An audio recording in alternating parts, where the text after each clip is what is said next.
ṣẹlẹ̀ ó ti ṣẹlẹ̀ ní Ọ̀yọ́ state lónìí ní ìlú Ìbàdàn ṣó ti rí gbogbo fídíò bó ṣe ń lọ ẹ jẹ́ a dúpẹ́ lọ́wọ́ brother wa VDM Ratagan, God bless you all, thank you VDM. VDM ló kó àwọn ọmọ lẹ́yìn ẹ̀ Ratẹ́ ó bá di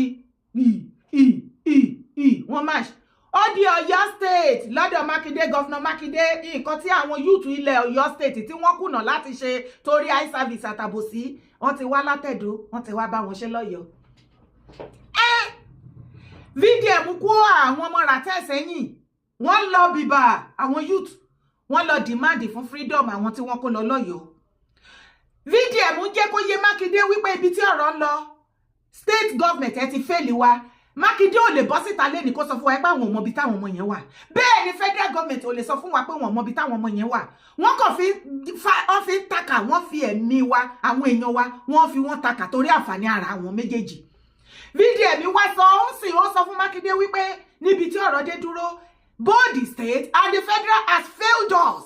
Wọ́n ní agbára láti protect ẹ̀mí wa àti dúkìá wa, ti hàn sí àṣírí ti tú.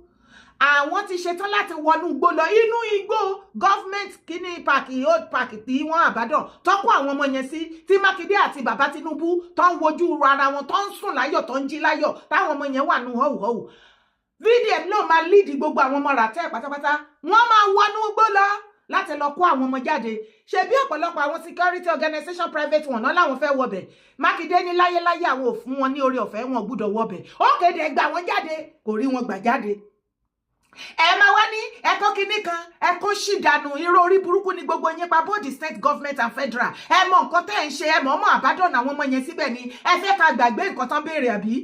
Ẹ̀yin ọmọ ẹranko ó tún original ẹ wake up ẹ dìde. Mákindé ó ń fẹ́ kí gbogbo wa ká gbàgbé nǹkan tí àwọn terrorist yẹn demand kó lọ fún wọn lẹ́yìn. Nǹkan tó ń try láti ṣe nìyẹn toró fẹ́ fi campaign kẹ́ lè dìbò fún as a president ní next year February.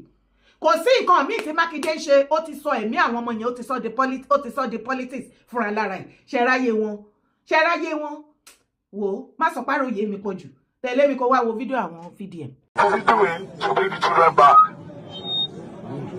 And also, we are here to also commit ourselves that if the governor does not amend, we are ready to volunteer ourselves. To go into the bush with the police, army, Navy, security officers that are ready to go into the bush. As of now, we don't even know the condition of the children. We don't know if the children are still alive.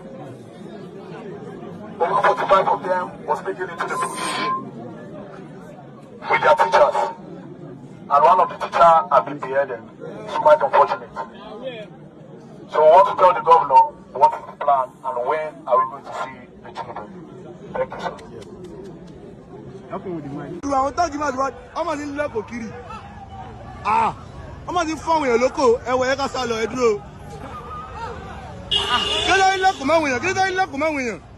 Kí ló ń lẹ́kọ̀ọ́ máwọn èèyàn? Kí ló ń lẹ́kọ̀ọ́ máwọn èèyàn? Kí ló ń lẹ́kọ̀ọ́ máwọn èèyàn?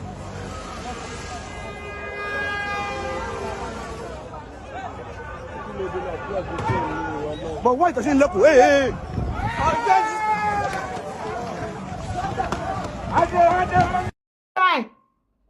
Ṣé ti rí bó ṣe ń lọ?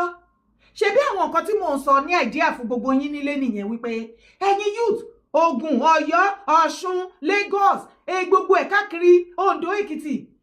Ẹ̀yin youth ẹ kóra yín jọ kẹ́ máṣì lọ sí governor's office. Kẹ́ lọ fẹ̀hónú hàn, kẹ́ wá gbé wọn ní condition wípé tí wọ́n bá tún jí yín gbé tó bá gbé anybody ní ìlú yín governor lẹ máa wá fìyà jẹ. Ẹ ní oore ọ̀fẹ́ peaceful protest náà pé ṣé bó ní VDM ṣe yìí gbogbo idea tó bá fún yín àbòsí ò ní jẹ́ kẹ́ lè rí lò. Eye service tí ìran Yorùbá yàn láàyò kò lè jẹ́ kẹ́ ṣe. Eye service yẹn ẹgbọ́ idea yẹn ẹ̀ mú lò ṣé bó ní VDM ṣe báyìí. Ṣé àmà kọ̀mẹ́dì VDM pẹ̀lú iṣẹ́ ribiribi tó ṣe? Ṣé Mákindé ò attend sí peaceful protest? Ṣé bí nǹkan tí mo advice yín pé kẹ́ ṣe nìyẹn? Ẹ lọ fẹ̀hónú hàn fún àwọn gọ́fúnà kẹ́ jẹ́ kó yé wọn wípé tí ìkọ̀kan bá tún ṣẹlẹ̀ pé wọ́n jí anybody gbé ní state gọ́fúnà yẹn Anybody tẹ́ fẹ́ fèsì mọ́ governor ní kí governor yẹn kó múra torí pé ó máa jìyà ẹ̀. Ìgbà tí VDM káwọn rà tẹ́ ẹ̀dẹ́ bẹ́ẹ̀ sìn ṣe bó sọ̀rọ̀ ó dé ní state àti federal. Àwa mọ̀ wípé Mákindé mọ ibi táwọn ọmọ yẹn wà nínú old park ń bẹ̀. Federal mọ ibi táwọn ọmọ yẹn wà. Àwọn méjèèjì kàn fi ń play politics ni. Ṣé ó lè jẹ́ ọmọ tí wọn òun ló máa wà nínú ibẹ̀ yẹn tí wọ́n ní ti lọ gbọmọ lọ́mọ jáde? Ṣé ó lè jẹ́ ìkan lára àwọn ọmọ Mákindé ló ti wà ń bẹ̀ láti jọ́ ẹ̀ tí wọ́n ní ti gbà jáde? Ìjọ́ wo lẹ ti gbọ́ pọ́n gbé ọmọ gọ́vnà àbí gọ́vnà rí? You see their lives? Ẹ̀yin aráàlú lẹ máa jẹ́ kó yé àwọn people yìí wípé your life matters. Àwọn ò rí yín bí èèyàn, wọ́n rí yín bí ẹranko. Ẹ̀yin lẹ máa hùwà tá ẹ máa jẹ́ kó yé wọn wípé we are human being like you after all. Ó lọ ṣiṣẹ́ fún wa ní láìsí àwa ò lè di gọ́vnà. Kí lẹ rí tí VDM ṣe? Ó ń jẹ́ kó yé Mákindé wípé ẹ ti kùnà ẹ ti fẹ́ẹ̀lì wa níwọ̀n ìgbà tí ẹ jẹ́ ká ẹ rẹ́dì láti lọ free àwọn ọmọ yẹn. A ò mọ fẹ́ẹ̀tì ibi tí situation àwọn tó kó lọ tó dé sìn. A mọ iye wọn tó kó àwọn nǹkan tó ti ṣẹlẹ̀ sí wọn níbi tó dé dúró sìn. VDM àtàwọn boys Ratel gang wọ́n láwọn náà máa wọnú igbó. Inú Old Park lọ́yọ̀ọ́ ńbẹ̀ tí àwọn people yẹn fẹ́ sá pamọ́ sí. Àbí inú ilé lẹ kó wọn lọ ibi tẹ́ bá kó wọn lọ. Torí gbogbo nǹkan tó ṣẹlẹ̀ Mákindé is very very much aware. Yes, he knows about everything. Ìdí tí wọ́n ṣe pa Mr. Oyedokun wọ́n ní nítorí máa yẹn ó padà dá lára àwọn tó kidnap wọn mọ̀. Òun ni wọ́n ṣe gé orí ẹ̀. Tó já sí wípé àwọn tó mọ̀ sí kíní yẹn wà ń bẹ̀ nínú government Mákindé. Ṣé Mákindé fẹ́ sọ pé òun ò mọ̀ kankan pa ẹni? He knows much about it. Ṣebí VDM sọ́sìn tẹ́ ẹ bá rí wípé ẹ̀ ráwọn ọmọ yẹn gbà. Àwọn youth àti gbogbo ràtẹ́ wọ́n rédí àti wọnú lókù Old Park mẹ́ tí wọ́n kó wọn lọ. Kọ́ lọ fọ́ gbogbo bẹ̀ ṣebí gbogbo wa la rí. Ṣé mọ iye ìgbà tí ṣe Sunday Adéyẹmọ Ìgbòho tó ti kọ lẹ́tà sí wọn wípé àwọn ṣe tán tó bá fàyè gbà wọn kí wọ́n wọnú gbó. Ṣebí OPC náà sọ pé àwọn máa lọ. Ṣebí Mákindé ṣe fídíò tó ń tàn yín tá bá sọ̀rọ̀ fún yín wípé ẹlẹ́tànjẹ làwọn ilé ẹ má believe ọ̀rọ̀ ẹnu wọn ẹni ègbé ni gbogbo wọn. Ṣebí ẹ̀ kì í gbé ẹ máa ní ọ̀rọ̀ tó ń sọ sí wọn tẹ pọ̀ jù. Oyin nǹkan tí wọ́n ń ṣe fún ìwà àtẹ̀mí ṣé kò wọ́ọ̀sì jọ̀rọ̀ tá à ń sọ. Ṣé ọ̀rọ̀ ló yẹ ká sọ àbí ká mú orí wọn ká sọ kalẹ̀ lọ́rùn wọn? Ẹ wo bó ṣe pa Mr. Oyedokun. It could be any one of us again. Ṣé ká tó dákẹ́ títí tí tó fi máa gé orí ẹlòmíì again?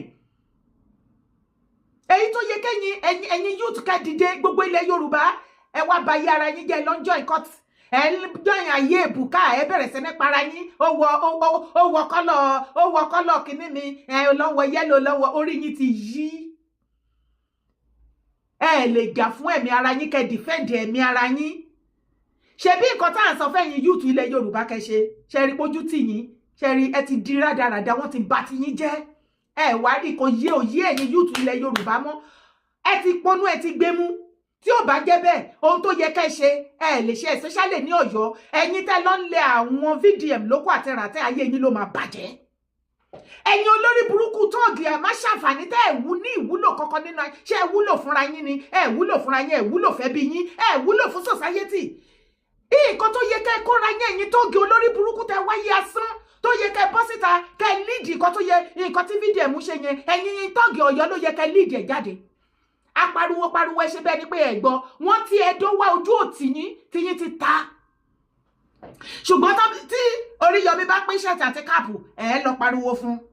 Tí Adélékè bá pín káàpù àti ṣẹ́ẹ̀tì ẹ jójó orí burúkú wàá rí yín lẹ́yìn APC nǹkan tẹ́ wálé ayé wá ṣe nìyẹn. Ẹ̀mí yín gò jọ yín lójú gbà tó jẹ́ pé ẹ̀rí nǹkan wálé ayé wá ṣe kọ̀ wálé ayé ṣá.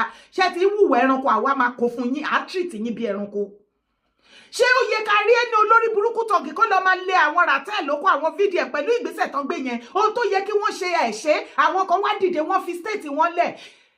VDM ṣe kúrò láti China ni ó ṣẹ̀ṣẹ̀ dé tóun àti gọ́ọ̀mẹ̀ntì jọ ń fàfàfà nínú wàhálà tóun àti gọ́ọ̀mẹ̀ntì jọ ń fà òun lọmọkùnrin yẹn tún gbé wá sí Ọ̀yọ́. Ẹ̀yin ọmọ Ọ̀yọ́ ẹ̀ wá rí nǹkan ṣe wá lọ́nlẹ̀ wọn lóko ẹ̀rí pépè tí ń jà yín èpè tí ń jà yín. Ṣé rí gbogbo yín tẹ̀lé wọn lóko yẹn gbogbo yín pátápátá lè máa kó sọ́wọ́ terrorist tí terrorist á gé orí yín dànù. Ṣé lẹ́ranko ni yín ni we are going láti sí la máa bẹ̀rẹ̀ sí ní treat yín like ẹranko. Ẹranko ti pọ̀ láàrin wa gan. Does that make sense to you? Ẹ ti mọ̀ pé ibẹ̀ ní kọ́kọ́ là ń lọ. Àwọn gúrùpù kan ti dìde o wọ́n dẹ̀ ti fi wọ́n ní ìránṣẹ́ sí bàbá Tinubu. Yes, inú mi máa dùn sí irú àwọn iṣẹ́ báyìí. Wọ́n ti fi mẹ́sẹ̀gì ìránṣẹ́ powerful message wọ́n ní fún bàbá Tinubu wípé ibi tá a bá dé tá a bá tún gbọ́ nínú ìjọba yín wípé northern governor ó integrate àwọn repentant Boko Haram or terrorists sí inú society bàbá Tinubu a máa bójú yín jẹ́ kọjá bẹ́ẹ̀ ṣe expect lọ ṣé nǹkan mi ti wà náà rẹ ni a ní kẹ́ ẹ bọ́ síta kẹ́ ẹ sòótọ́ tó ń ṣẹlẹ̀ ń bẹ̀ fún wa tó bá yẹ pé yín lẹ̀ lẹ́nu ọ̀rọ̀ tọkọ̀ fi yín di gẹrẹwu síbẹ̀ yín kọ́lẹ̀ ń pàṣẹ tẹ́ ìbáraṣẹ pa ẹ̀ẹ́dẹ̀ máa bọ́ lékejé ká fọ́ gbogbo nǹkan mọ́lẹ̀ kí oníkálukú máa bá tiẹ̀ lọ ẹ̀kọ́ wúkọ́ sọ̀rọ̀ síta ẹlẹ́kì mọ́bẹ̀ kò wá sí kankan tẹ́ rí ṣe the same repentant Boko Haram terrorists tẹ́ repent síbẹ̀ àtẹ́kọ́ síbẹ̀ tẹ́kọ́ sínú àmì àwọn ni wọ́n tún ṣekú pa àwọn original àmì wa ṣe rí ayé yín bàbá Tinubu ẹ̀yin nu Ọlọ́run ẹ̀yin nu Ọlọ́run. Tinubu government acts to stop granting amnesty to so-called repentant terrorists and bandits. Most former repentant terrorists and individuals linked to terrorism have been recently integrated in Borno State and the Northeast region without adequate accountability for their actions. Can you imagine? The President Bola Tinubu-led Nigeria government has been warned to stop granting of amnesty to terrorists, particularly ex-Boko Haram fighters undergoing so-called reintegration into society.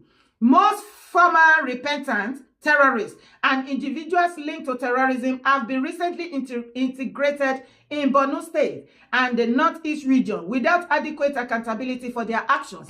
Kí ló dé tẹ́ máa kó àwọn repentant Boko Haram ibo náà ti kúrò ṣé wọ́n fa ẹ̀jẹ̀ kan máa pààyàn yẹn wọ́n fà kúrò lára wọn tó lọ mú fresh wọn sí ibo náà ti repent my foot. Bàbá Tinubu ní agbára kankan lórí ìjọba yín ó ti ń di òfútù fẹ́ tẹ́ rí bó ṣe yẹ̀yẹ́ yín tó ń yẹ̀yẹ́ ìjọba yín rí bó ṣe ń po ìjọba yín mọ́nú rọ̀fọ̀rọ̀fọ̀ ojú gbà mí tì fún yín àti ìjọba yín bí tá a bá dé ẹ wá wo fídíò ẹ wá gbọ́rọ̀ burúkú lẹ́nu ẹyẹ àwọn ilé.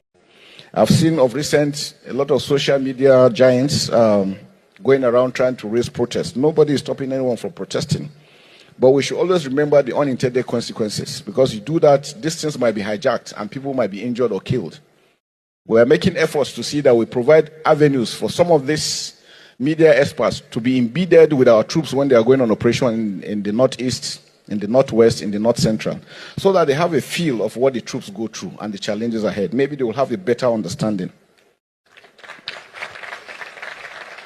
Many officers and soldiers have paid the Supreme Musa, Ekpele, Mr. Musa, General Musa, Ekpele, Ele, Egbera burúkú lẹ́nu ẹyẹ wọn.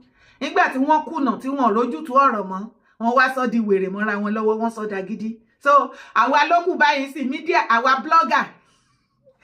blogger lókù tẹ́ fẹ́ kó dání lọ sójú ogun àwọn terrorists ráyé wọn. Àbẹ́yìn ò máa gbọ́rọ̀ lẹ́nu ẹni. Ó ní ìdí tí wọ́n ṣe tá ṣe ní gbà fún protest because they can hijack it. Ẹ̀rù protest ń bà wọ́n. The same Army General Musa tó ń solicite fún àwọn terrorists tó sọ wípé ọmọ ìyá wọn ni nínú Bíbélì àti General Olúyídé tó sọ wípé ọmọ nínàkúnà ni wọ́n o tí wọ́n wá bẹ̀rẹ̀ ẹjọ́ ara wa náà ni wọ́n ẹ má jẹ́ apá wọn ẹ jẹ́ a máa fọwọ́ bà wọ́n lórí ni ẹ má jẹ́ àṣegbá ẹ má jẹ́ the same General Musa lára àwọn tó ń solicite tó ń cover up fún àwọn terrorists, because a ti gbọ́ oríṣiríṣi ìròyìn wípé àti terrorists àti Army General Nigeria wọ́n customer dáadáa ni wọ́n jọ ń ṣiṣẹ́ papọ̀ ni. The same General Musa tó ń cover fún terrorists tó ní ẹ má jẹ́ ó pa wọ́n, the same ẹni tó ń pa àwọn aráàlú innocently tó ń pa àwọn èèyàn lápá fún àwọn terrorists tó yẹ kí wọ́n padànù kó fi wọ́n ṣọmọ kó fi fíìdì àṣà wọ́n wá General Musa wá ń protect wọn ìpè ẹ má jẹ́ á pa wọ́n ara wa náà ní ìgbà táṣìírí wọn máa tú gbogbo àwọn tó ń mú ilẹ̀ Yorùbá ṣe bẹ́ẹ̀ rí gbogbo wọn majority wọn gbọ́ English wọn gbọ́ Pidgin wọn gbọ́ Hausa wọn gbọ́ Fufude èdè bòmíì tá àgbọ́ French gan òun ni wọ́n sọ. The same set of people tí wọ́n kì í ṣọmọ Nàìjíríà ó ní General Musa ló ń cover fún pọ́mọ Nàìjíríà ni wọ́n. Àbọ̀ fẹ́ sọ pé gbogbo ọ̀pọ̀lọpọ̀ wọn tí wọ́n mú ní Lagos àti ní Ondo àti káàkiri ilẹ̀ Yorùbá ó gbọ́ wípé wọ́n ń ṣọmọ wọn gbọ́ èdè gbogbo èdè tí mo kà kalẹ̀. Other part of Africa lọ́nà ní sàyè ibẹ̀ náà ti kó wọn wá. Ṣùgbọ́n nígbà tó dọ̀dọ̀ General Musa customer dáadáa ni wọ́n náà ti dọmọ Nàìjíríà ni. The same èèyàn tó ń cover up fún terrorists ṣùgbọ́n peaceful protest ti wá dogun lọ́wọ́ wọn àwa wí tán Ọlọ́run kọ́ àwa blogger lọ àsìkò ti tó tán máa kó blogger lọ sójú ogun kẹ́ lọ pa wá síbẹ̀ lẹ́yìn àti terrorist tó jẹ́ wípé 5 and 6 níyàn ọ̀rẹ́ nìyín ẹjọ́ ń kún ẹjọ́ ń pa ẹjọ́ ń deni a gbọ́ information débi wípé tí terrorist bá ti ṣiṣẹ́ ẹ ti mọ ibi tán ti máa ṣiṣẹ́ tó bá pè yín torí ẹ̀ lẹ̀ ṣe ń tètè débẹ̀ ẹ jẹ́ kí wọ́n kó àwọn tó fẹ́ kó torí owó tó fẹ́ gbà wọ́n dẹ̀ ti sọ pé tó bá ti gba ransom ó ní iye iṣẹ́ tó gbọ́dọ̀ dọ́dọ̀ yín ẹ kó ṣì dànù àmọ́ gbogbo story kẹyẹ fún wa lófo kò sí àṣírí yín tó bò mọ́ àṣírí yín ò bò mọ́ General Musa ẹ lọ wá bí jókòó sí mo mọ̀ pé ìfọpọlọṣẹ kọ́ má bàa waste yín bíi ti General Lágbájá ṣùgbọ́n ẹ má pè wá lálejò mọ́ àwa yìí náà nílùú tí ẹ bá ń dáàbò bo àwọn ọmọ àtọ̀rìn wá táwọn country tó ti wá tẹ̀yìn gan ò mọ̀ tí wọ́n wá pa àwọn original innocent soul tàbí long tó jọmọ Nàìjíríà gangan tí ẹ dẹ̀ cover up fún àtọ̀rìn wá tó wá ń pa wá ó yẹ kẹ́ ti mọ̀ pé ti kùnà kò sí Nàìjíríà kan ẹyọkọ̀ báyìí tó trust yín mọ̀ débi tó fẹ́ trust ọ̀rẹ́ ẹnu yín ẹ̀yin wo ẹ̀yin aláìda agbódegbà olè àbí kí ni terrorist kí náà lò káàkiri sìn army uniform the same army camouflage tó máa ń wọ̀ tí ordinary citizen civilians àgbé sọ́rùn tá ló fi ṣe fashion tí ẹ̀yin army tẹ́ máa lù lálùbami òun lẹ lọ ń kó fún àwọn terrorist ṣe bí bọ́ọ̀sì yẹn la rí tẹ́ fi ń lòdù wọn tẹ́ fi ń pe káàkiri gbogbo inú igbó tẹ́ ń kó àwọn terrorist lọ àṣírí yín ti tú náà terrorist ni army ni terrorist sójà terrorist gbogbo yín torí ẹ̀ la ṣe sọ wípé a ò kó àwọn brothers wa lọ recruit army ní nọ́ọ̀tì bàbá Tinubu wọ́n bá jẹ́ kẹ́ rí nǹkan kan ṣe àtọ́làtọ̀ ẹ bá dẹ̀ lè rélé ṣe kò yẹ kó ní yín lára bàbá àní kẹ́ ẹ sọ wípé kán recruit àwọn èèyàn wa sí south ń bẹ̀ ẹ rí báwọn èèyàn ṣe máa fọ́ sí ìgboro láti join army ẹni kan ṣe training bẹ́ẹ̀ kẹ́dẹ̀ kan ṣiṣẹ́ ń bẹ̀ má kó wọn lọ nọ́ọ̀tì ẹ̀dẹ̀ má káwọn army nọ́ọ̀tì Mr. Olóyèdè General Olóyèdè gan ti gbàbọ̀dè ẹ kó mọ́ wọn mọ́ nọ́ọ̀tì kó má ṣiṣẹ́ fún wa ńlẹ̀ Yorùbá mọ́ bẹ́ẹ̀ ni àbọ̀dé ti wà lára wọn ti gbàbọ̀dè ẹ ti mọ̀ pé bẹ́ẹ̀ ni kọ́kọ́ là ń lọ inú tèmi dùn ayọ̀ mi wá kún báyìí torí orin tí ìwà tèmi ti ń kọ tipẹ́tipẹ́ pé kí àwọn yúùtù wa kàn mú àwọn ìyá àti bàbá wọn so àwọn ní ogun tó ń jà wọn gangan àwọn ni wọ́n ń ṣe ẹ̀sìn lẹ́yìn àwọn politician àwọn ni àwọn politician máa ń lò pẹ̀lú orin orí burúkú orin arò tán wálé ayé wá kọ pẹ̀lú 500 naira tán máa fún wọn àwọn náà máa ń campaign fún wọn every 4 years tí wọ́n máa jójú ẹ̀sìn àti jó orí burúkú àwọn ọmọ ti bọ́ síta wọ́n ti gbé placard o ọ̀rọ̀ bẹ́ẹ̀ nìyẹn ó ti di woro sí woro ó na.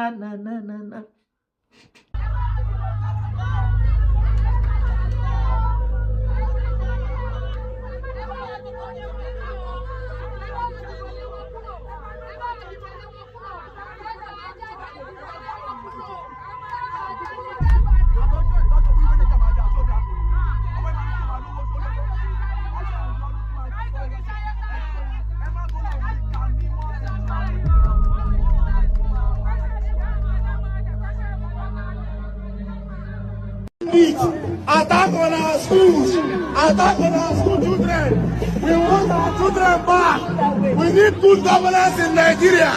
We don't want insurgency again. We don't want insecurity again. Members of the Senate say, bring back our children. We need good governance in Nigeria. Bring back our children. Our children are not politicians. Our God-fearing children are not meant to suffer. They are the future generation. If we give them who succeed Nigeria tomorrow, we members of Television have been said, end bad governance in Nigeria, end killing of Christians, end killing of our children, end kidnapping of our children, end insecurity in Nigeria, end fraudsters in Nigeria. We need good governance. We need good governance. Bring back our children from Oyo State, Ibadan. Bring back our children. End insecurity. End kidnapping school children. We don't want our children to die again. End bandit in Nigeria. Let there be good governance in Nigeria. Bring back all our children.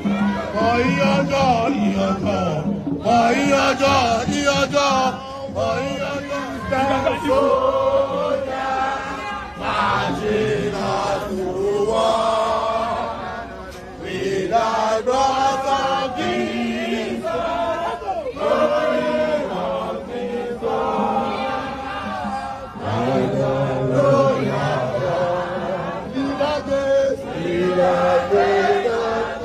Oh, all one is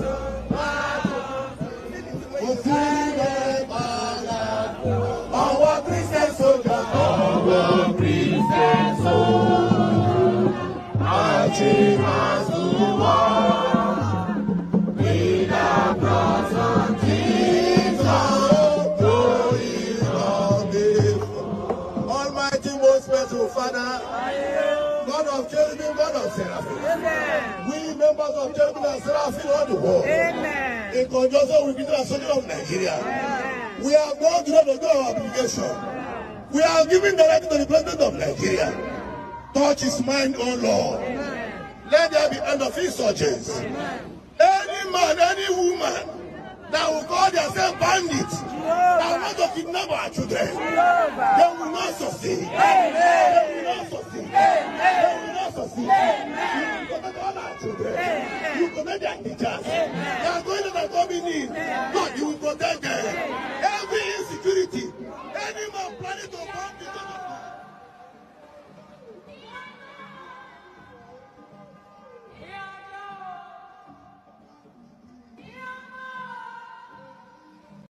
bí ọ̀tọ̀ o awíwíwí ẹlẹ́ẹ̀ní gbọ́ afọ̀fọ̀fọ̀ ẹlẹ́ẹ̀ní gbà ìgbà táwọn ọmọ yín ti wá bọ́ síta tó ti wá pariwo yín síta sí ṣé ẹ̀ ti rí pẹ́sì ti dé ẹ̀yin mọ̀mọ́ olórin òfò gbogbo ẹ̀yin agẹ̀lẹ́yìn fọ́fọ́ years lẹ́yìn politician àtijọ́ tẹ̀dẹ̀ tí ń tẹ̀lé wọn lẹ́yìn ìkan ò bá kan lára yín tẹ́ bá ti campaign fún wọn tọ́nà ẹ̀ tó máa wá tọrọ owó lọ́wọ́ wa online ni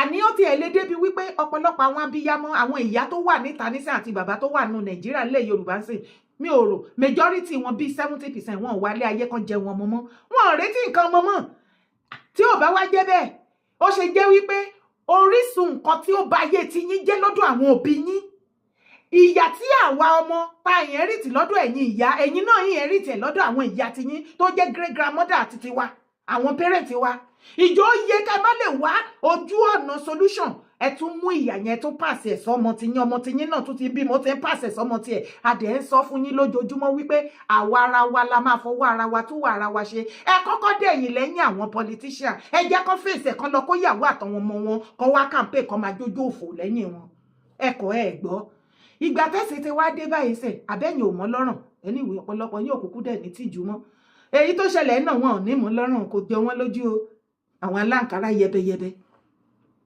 ìgbà táwọn ọmọ inú yín ti wá mọ̀ wípé ẹ̀yin gangan ni orísun ogun tó ń jà wọ́n tẹ́ ẹ̀jẹ̀ kan gbélé ayé wá ṣe rere báyìí sí nǹkan torí nǹkan tí mo rí inú mẹ́sẹ̀jì yẹn nìyẹn kundus to you ẹ̀yin brothers mi tó wà ń bẹ àtẹ̀yin sisters mi ẹ tẹjú mọ́ wọn kẹ́ wò wọ́n re original ọmọ ọkọ ilẹ̀ kóòtù ajíire ilẹ̀ Yorùbá ni wọ́n tá a bá ti ríra wa nípa ìwà nípa ìṣe ọ̀rọ̀ ẹnu wa á dára wa mọ̀ òrìjó làwọn eléyìí pariwo lé yín lórí ẹjọ́gun omi kẹjọ́gun ó sinmi every 4 years lẹ máa ń rí inú ìbànújẹ́ lẹ máa ń ṣẹ́ṣọ́ ìyà fún àwọn ọmọ tẹ́yìn bá tiẹ̀ ti wá gbà yí pé wálé ayé asán ẹ fẹ́ wá ṣe rere ẹ̀yin ìyá àwọn ìyá àsìkò yìí tí ẹ fẹ́ jẹun ọmọ tẹ́yìn náà dẹ̀ ti rò ó pé páyé ìyàlẹ̀ wá ǹjẹ́ ó yẹ kẹ́ tó máa ṣe ọ̀nà ìbànújẹ́ ayé ìgbésí ayé òfò tẹ́yìn gbé kẹ́ tó máa ṣe fáwọn ọmọ yín débi táwọn tó máa kan ọmọ tiwọn náà abẹ́yìn ọmọ yìí pé ijó òfò àtàdánù tẹ máa ń jó every 4 years lẹ́yìn àwọn politician ẹ̀yin ò mọ̀ wípé ìbànújẹ́ lẹ fi ń gbé sílẹ̀ fún àwọn ọmọ yín the same politician tẹ mọ̀ pé kò ní ṣe nǹkan kan tẹ́yìn fúnra lára yín mọ̀ tẹ́ ẹ̀ rírí tó yégbà tó nídìí yín lẹ ẹ̀yin gan ẹ̀ rí tọ́rọ wá pé káàpù òfò àti 500 naira níbi táyé yín bàjẹ́ dé wọ́n lẹ tún ti ń dìbò àwìn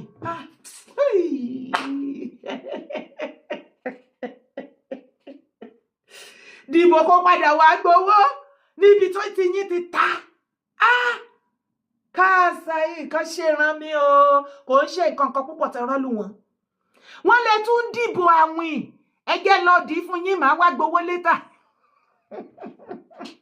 anyways mo tún fi àsìkò yìí dúpẹ́ on behalf of gbogbo ọmọ kóòtù ajíire òríjìnà ọmọkọ tá a wà lókè òkun atọkùnrin àtobìnrin àtàgbà àtọmọdé wa a dúpẹ́ lọ́wọ́ ẹ̀yin sisters wa a dẹ̀ dúpẹ́ lọ́wọ́ gbogbo ẹ̀yin CNS tẹ́ jáde ẹ̀yin ìránṣẹ́ Ọlọ́run alààyè ọ̀gá ògo a dúpẹ́ lọ́wọ́ olùṣọ́ àgùntàn ṣé olùṣọ́ àgùntàn náà máa ń ṣe ní CNS dára ẹ jọ̀ọ́ kí la máa ń ṣe wòlíì èyíkéyìí a dúpẹ́ lọ́wọ́ gbogbo yín màmá ṣọ́ọ̀ṣì everybody tẹ́ jáde ṣá a dúpẹ́ lọ́wọ́ yín ẹ ṣé ẹ má jẹ́ kó tutù ṣe rí bó ṣe ń lọ yẹn jẹ́ kó máa lo bẹ́ẹ̀ ẹ jẹ́ kó máa lo bẹ́ẹ̀ nǹkan tí state government nǹkan tí Mákindé ń dúró dè nìyẹn wọ́n mọ̀ wípé a ní starting a ní finishing continuity ó jẹ́ wáyà wọ́n believe wípé by now á ti máa rẹ̀ wá ẹ má jẹ́ kó rẹ̀ wá ẹ jẹ́ ká fi lè ká fi kọ́ ó dẹ̀ pé ọ̀rọ̀ tó ń ṣẹlẹ̀ yìí ò yé yín ṣe rí àwọn little protest kéékèèké tẹ̀ ń ṣe ẹ̀yin church ẹ̀yin èwe gbogbo wa pátápátá yẹn it's a very powerful message lẹ fi ránṣẹ́ sí federal government àti northerner especially àwọn caliphate wípé kọ́ má try ẹ̀ o ilẹ̀ Yorùbá ò lè kò sọ́jọ́ tó bọ̀ wá dàbí the northern part of Nigeria ilẹ̀ Yorùbá ò lè dé náà kò lè dìbọ̀nú láíláí ní ilẹ̀ Yorùbá south west is never going to be north east part of Nigeria bẹ́ẹ̀ tí ń sin àwọn olórí terrorist ìkan lára àwọn global terrorist leader tó ṣẹ̀pá lẹ́nu ọjọ́ mẹ́ta ṣe bí wọ́n sọ fún yín pọ̀ ọmọ Borno ni ní Borno state ìsìn wọn àwọn ni orísun generation terrorism north east àwọn náà ṣe terrorist káàkiri tó ń tọ̀ mẹ́tì gbogbo àgbáyé Borno ní northern part of Nigeria wọn ò rí nǹkan rẹ̀ kan báyìí tó ń generate fún Nigeria terrorist òun ni wọ́n rèsì tó ń fà kalẹ̀ fún Nigeria these are the people tó ń sokùn political power ṣé you see their life ẹ torí ẹ lẹ ṣe máa jẹ́ wípé gbogbo bá ṣe ń ṣe protest yẹn a fi ń bojú ẹ̀yin àgbààgbà jẹ́ ni ẹ̀yin ọba ilẹ̀ Yorùbá àbẹ́ẹ̀ rí pé ìtìjú ti dé ìtìjú ni fún yín ẹ̀rí báyẹn protest ẹ fẹ́ẹ̀lì ẹ ti kùnà ẹ̀yin religious leader ẹ̀yin Daddy G.O ẹ̀yin prophetess ẹ̀yin sheik gbogbo yín you are a failure àwọn ọmọ yẹn ti lo over a month ń bẹ̀ gbogbo yín ìrọ̀lẹ́ wálé ayé wá pa ẹ̀yin oníṣẹ̀ṣe ẹ̀tì ẹ̀ta bíọ́bíọ́ síbẹ̀síbẹ̀ náà bẹ́ẹ̀ ṣe ń janu tó online ó yẹ ká ti rí iṣẹ́ jù báyìí lọ tó já sí wípé gbogbo yín lẹ ti disappoint everybody ẹ ti disappoint ilẹ̀ Yorùbá kò síbi tẹ́ gbà useful. You see your life tàbá wá wí tà sóòtọ́ ọ̀rọ̀ ẹ ní jẹ́ ká sọ̀rọ̀ sí wọn ká sọ̀rọ̀ gbá wọn lọ́pọlọ ẹ máa ní wọ́n sọ̀rọ̀ sí wọn ta ló yẹ ṣé ọ̀rọ̀ ló yẹ ká sọ fáwọn eléyìí ẹ mọ kó tó ṣe fún ayé ìwọ àti èmi ṣá wọ́n bà yé wa jẹ́ wọ́n fi wá ṣọmọ ẹja lóore wọ́n ń rè wá wọ́n jẹ́ káwọn òbí wa máa bímọ wọ́n bí wa wọ́n rè wá dàgbà wọ́n fẹ́ fà wá lé terrorist lọ́wọ́ ẹ wá ní ká máa sọ̀rọ̀ lásán sí wọn láwọn tó yẹ ká bọ́ síta ká máa fẹ́lẹ́ gba láwọn tó yẹ ká pínra wá gbogbo ilẹ̀ Yorùbá gbogbo ilẹ̀ eli sọba pátápátá ká bẹ̀rẹ̀ sí nílẹ̀ palace yín lóko ká lé yín pa kúrò ní palace and very very soon is coming eré lẹ máa rò pé ẹ má worry we are coming a ṣe ń warm up lọ́wọ́ ṣe rí kàkà kí tẹ́ ẹ fi wá kẹ́pa wá tọ́lẹ̀ Yorùbá gbogbo ẹ̀yin leaders and elders ẹ ní fa.